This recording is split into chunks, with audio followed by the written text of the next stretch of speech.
ketika pendakian naik tadi pagi, saya melihat tebing-tebing yang ada di sekitar puncak itu berubah menjadi berbagai bentuk hewan yang saya kenali. Dan bentuk hewan itu adalah luar biasa besarnya.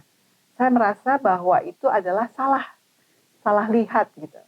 Lalu orang yang menemani itu mengatakan, "Ibu tidak salah kok melihat hal tersebut." Dan beberapa orang juga menyatakan hal yang sama kepada saya bahwa mereka melihat berbagai bentuk hewan yang ada di tebing-tebing tersebut seperti billboard di dalam kota.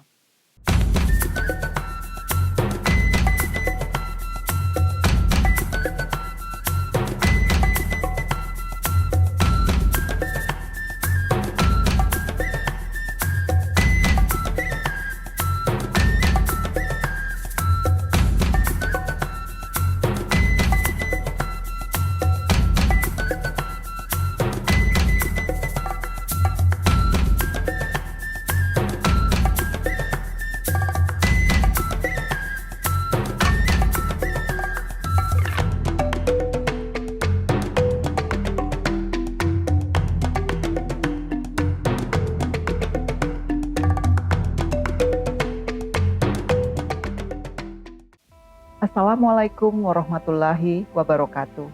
Saya Marisa dan saat ini saya sedang duduk di sebuah pojok kecil toko outdoor yang hangat, mengenang jejak-jejak langkah saya dalam sebuah perjalanan yang saya beri nama perjalanan menunduk. Bukan karena saya lelah atau kalah, tapi karena saya ingin belajar rendah hati dari jalanan-jalanan asing yang tidak pernah menyuruh siapapun untuk sombong. Kali ini saya ingin berbagi cerita mengenai pendakian saya ke Gunung Agung di Bali. Pada saat itu saya memilih untuk melalui jalur Pura Karangasem. Mengapa saya memilih jalur itu? Karena saya pikir jalur itu adalah jalur yang cukup sepi dan Pura Karangasem adalah pura yang luar biasa indahnya, tenang, dengan karisma yang luar biasa. Saya mendatangi rumah ketua RT yang ada di sekitar Pura Karangasem, lalu menanyakan kepada beliau, bolehkah saya minta izin untuk menginap semalam? Karena malam harinya saya berencana untuk naik ke Gunung Agung. Akhirnya Pak RT mengizinkan saya untuk bermalam sebentar di rumah beliau. Lalu ketika saya ingin beristirahat, Pak RT menanyakan, apakah benar Ibu akan mendaki sendirian ke Gunung Agung? Betul Pak, nggak apa-apa, saya udah biasa juga mendaki gunung. Bu, boleh Kak saya memberi saran agar Ibu berangkat ditemani? Saya memiliki anak didik saya waktu SMP yang sekarang juga cukup dewasa untuk mau menemani Ibu ke puncak Gunung Agung. Lalu saya berpikir sebentar, saya mengiyakan, boleh Pak kalau Bapak berkenan dan itu juga menjaga keamanan di sekitar Bapak, saya akan berangkat dengan anak yang Bapak tunjuk untuk menemani saya ke Gunung Agung. Pada pukul 3 pagi, anak yang sudah ditunjuk oleh Pak RT yang juga merupakan gurunya waktu di SMP, sudah siap-siap di depan rumah Pak RT untuk menemani saya memulai pendakian melalui Pura Karangasem. Kami berangkat pada pukul 3 dini hari, suasana sangat sepi dan udara cukup dingin pada saat itu.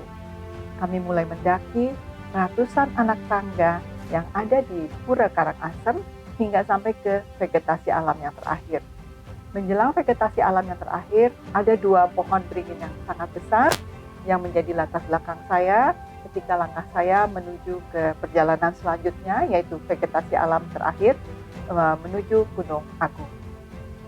Kami berjalan perlahan-lahan, udara cukup dingin, tapi awan sudah terlihat indah sekali di dini hari itu. Dan ketika matahari pagi hari terbit, cahaya matahari mulai menyelinap di awan-awan tersebut. Suasana itu tidak terbayarkan dan sangat saya kenang sampai hari ini. Tidak ada pendaki lain selain kami berdua yang menuju ke puncak Gunung Agung. Di kiri kanan saya, setelah matahari terbit, adalah pemandangan bebatuan tebing-tebing yang sangat indah. Kami berjalan beberapa waktu sampai matahari cukup tinggi. Saya melihat tebing-tebing batu itu terlihat seperti bergerak, seperti billboard yang ada di kota-kota. Saya agak takjub dan di dalam pandangan saya, tebing-tebing itu terlihat seperti binatang-binatang raksasa. Ada unta, ada harimau, ada jenis-jenis hewan lain yang saya kenal ada di tebing-tebing tersebut. Saya merasa itu adalah sebuah ilusi optik, lalu saya mengabaikan itu semuanya. Alhamdulillah pada pukul 9 pagi, kami tiba di puncak Gunung Agung dengan ketinggian pada saat itu adalah 3031 meter di atas permukaan laut. Cuaca sangat indah, langit bersih, langit biru, dan awan ada di sekitar kanan bagian dari puncak gunung. Pada pukul 9 pagi itu, saya melakukan sholat duha di atas puncak gunung, menikmati hangatnya cuaca dan indahnya langit yang berwarna kebiruan. Sementara teman yang menemani saya melakukan upacara secara Hindu di atas puncak gunung tersebut. Nampaknya dia mempersiapkan peralatan untuk upacara pada pagi itu, dan kami berdua sama-sama berdoa kepada Tuhan yang Maha Kuasa. Tuhan kami sama dengan cara yang berbeda. Setelah kami menyelesaikan ibadah kami masing-masing, lalu teman tersebut mengatakan, "Ibu mau berkeliling di sekitar kawah, nanti akan saya tunjukkan bahwa di sebelah kanan ada Gunung Rinjani." Dan alhamdulillah pada pagi itu Gunung Rinjani terlihat dengan jelas dari puncak Gunung Agung. Lalu saya mengatakan, "Kenapa kamu harus menunjukkan Gunung Rinjani kepada saya?" Karena kami juga sama-sama dengan orang-orang di Gunung Rinjani melakukan ibadah secara Hindu. Lalu setelah menikmati puncak dan udara serta cuaca semakin panas terasa di kulit kami turun. Dalam perjalanan turun, kami menuju kembali ke Pura Karangasem. Ketika saya kembali turun menuju ke Pura Karangasem, saya baru menyadari ternyata jumlah anak tangga yang saya rasakan ketika turun itu jauh lebih banyak daripada ketika saya menaiki gunung tersebut. Luar biasa orang Bali untuk berdoa menuju kepada Tuhan Maha Pencipta. Mereka menciptakan begitu banyak undak-undakan yang tidak menyebabkan mereka merasa lelah, karena itu adalah pertemuan dengan Ilahi. Ketika sampai di Pura Karangasem, saya melakukan perbincangan ringan dengan teman yang menemani. Saya mengatakan, ketika pendakian naik tadi pagi, saya melihat tebing-tebing yang ada di sekitar puncak itu berubah menjadi berbagai bentuk hewan yang saya kenali. Dan bentuk hewan itu adalah luar biasa besarnya. Saya merasa bahwa itu adalah salah lihat gitu. Lalu orang yang menemani itu mengatakan, "Ibu tidak salah kok melihat hal tersebut." Dan beberapa orang juga menyatakan hal yang sama kepada saya, bahwa mereka melihat berbagai bentuk hewan yang ada di tebing-tebing tersebut seperti billboard di dalam kota. Tapi Bu, tidak semua orang bisa melihat pemandangan seperti itu. Jadi bersyukurlah Ibu bahwa Ibu diberi penglihatan seperti itu ketika mendaki Gunung Agung tersebut. Saya terkejut, tapi juga mengucapkan alhamdulillah bahwa saya tidak salah melihat dan mendapatkan pemandangan dan mendapatkan pengalaman yang luar biasa di Gunung Agung. Cerita perjalanan saya ke Gunung Agung juga saya tuliskan di dalam buku saya, Bila Mimpi Punya Warna. Perkenankan saya untuk membaca beberapa bagian tentang perjalanan ke gunung itu di dalam buku tersebut.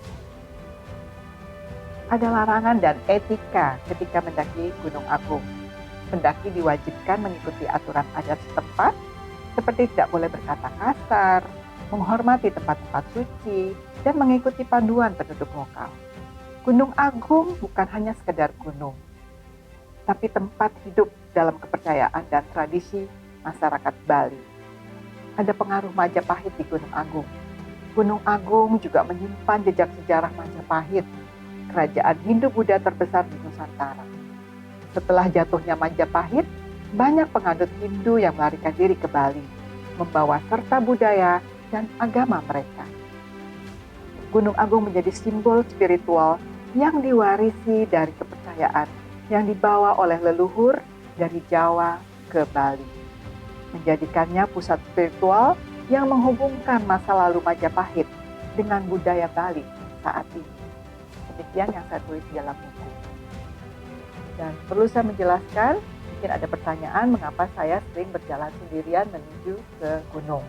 Saya tidak melulu hanya sendirian, tapi biasanya ditemani oleh entah itu guide, porter, ataupun penduduk lokal yang paham tentang gunung. Jadi saya tidak melakukan perjalanan benar-benar dalam arti sendiri.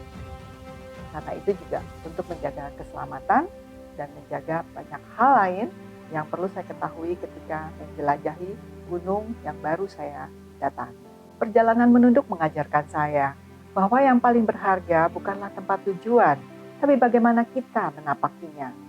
Bahwa manusia tidak perlu menaklukkan dunia, cukup berdiri bersisian dengannya, sambil menunduk, belajar, menerima, dan memahami. Maka mari terus melangkah, bukan untuk mencari sensasi, tapi untuk mengasah empati dan mengenal diri kita yang sesungguhnya. Saya Marisa, terima kasih sudah menyimak. Wassalamualaikum warahmatullahi wabarakatuh.